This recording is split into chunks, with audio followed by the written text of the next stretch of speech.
नमस्कार दोस्तों, मैं अंकुर उपाध्याय स्वागत करता हूं आप सभी का आपके अपने YouTube channel share market analysis में। यहां आप सभी के साथ बात करने वाला हूं टाटा मोटर्स के बारे में।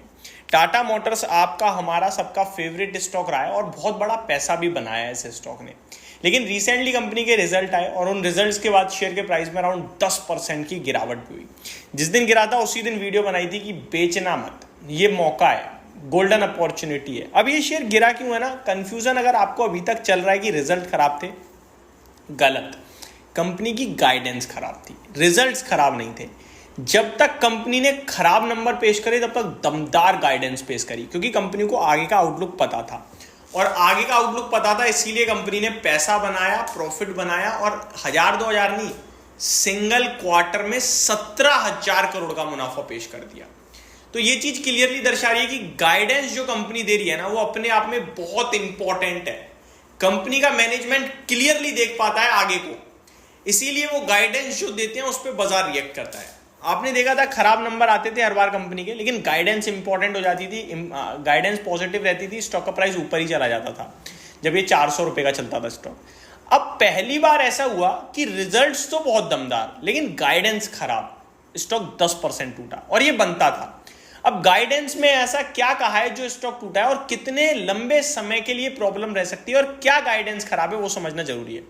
कंपनी ने कहा है कि कमर्शियल व्हीकल का जो मामला है ना, ट्रक, बस, छोटा हाथी बड़ा हाथी जो भी होता है, ये इनका कमर्शियल व्हीकल सीवी में ये H1 में हल्की डिमांड कम देख रहे हैं। H1 यानी कि फर्स्ट हाफ पूरे साल, कैलेंडर ईयर का नहीं, फाइनेंशियल ईयर का। कब से कब तक होता है? अप्रैल, मई, जून, जुलाई, अगस्त, सितंबर। This is called first half of FY25। तो अब इसमें से क्या निकल गया? अप्रैल निकल गया, मई निकलने वाला है, यानी कि यहां से 4.5 महीने और जो कि खराब दिख रहे हैं कमर्शियल व्हीकल के लिए। वहीं दूसरी तरफ M&M इनके लिए बड़ा कंपटीशन बन रहा है। ये गाइडेंस में नहीं है, मैं अपने हिसाब से बोल रहा हूं। देखो अभी तक M&M क्या था कि भैया अपने मार्केट को ही लीड कर रहा था, SUV सेगमेंट को, लेकिन M&M ने अब जो लॉन्चेस कर रहे हैं ना M&M वाले, वो SUV में तो पूरा बाजार खा के बैठा है, लेकिन इतने दमदार मॉडल ला रहे हैं वो EV में भी कि टाटा मोटर्स के लिए चिंता बन रही है।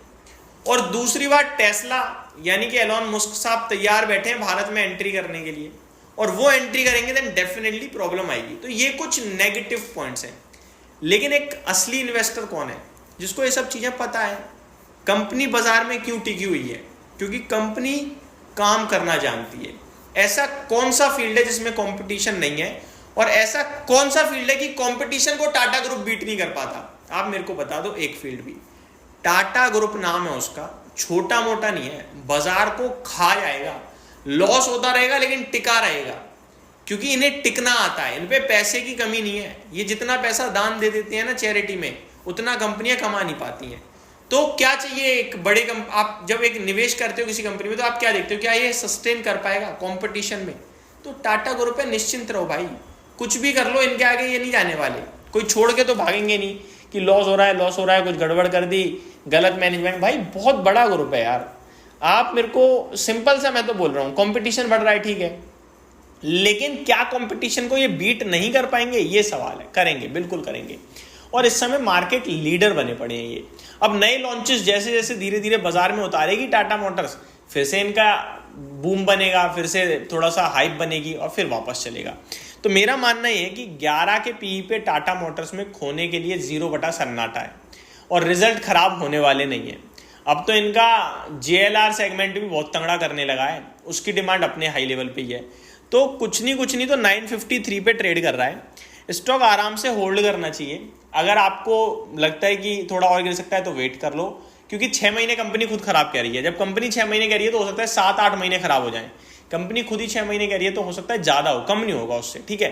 तो आप चाहो तो वेट कर सकते हो, और जो पोर्टफोलियो में से पड़ा रहने दो। आपने 6 महीने नहीं 6 साल के लिए लिया है, तो आप निश्चिंत रहने दो।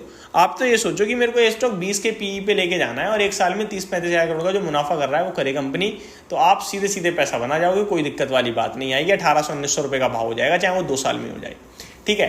तो आपको तो बैठे रहना है। आपका पैसा 3 साल में भी डबल हो गया तो 33% की कैगर हो गया, और क्या चाहिए आपको?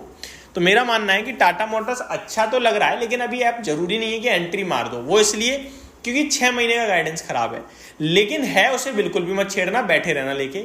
और आप चाहते हो कि 100 में से 20 रुपए तो लगा ही दूं, तो कोई दिक्कत नहीं है, लगा सकते हो, भाव अच्छा है, आराम से लगाओ। और वैसे भी अगर मैं टेक्निकल चार्ट पैटर्न देखूं तो जब ये स्टॉक ने आपके लिए 950 का लेवल ब्रेक किया था, उसके बाद एक बार भी 950 ब्रेक नहीं किया है, तो बॉटम पे भी है, सपोर्ट लेवल पे भी है कुछ महीनों की। तो मेरे को लगता है ये अच्छा भाव है, यहाँ पे थोड़ा बहुत आप एक्यूमुलेशन कर सकते हो। बाकी कंपनी के स्टॉक में बने रहने की राय होगी। तो ये मेरी तरफ से आपके लिए एक डिटेल वीडियो थी, होप आपको सारी चीजें समझ में आई होंगी। Thank you so much for watching this video. Have a great day guys.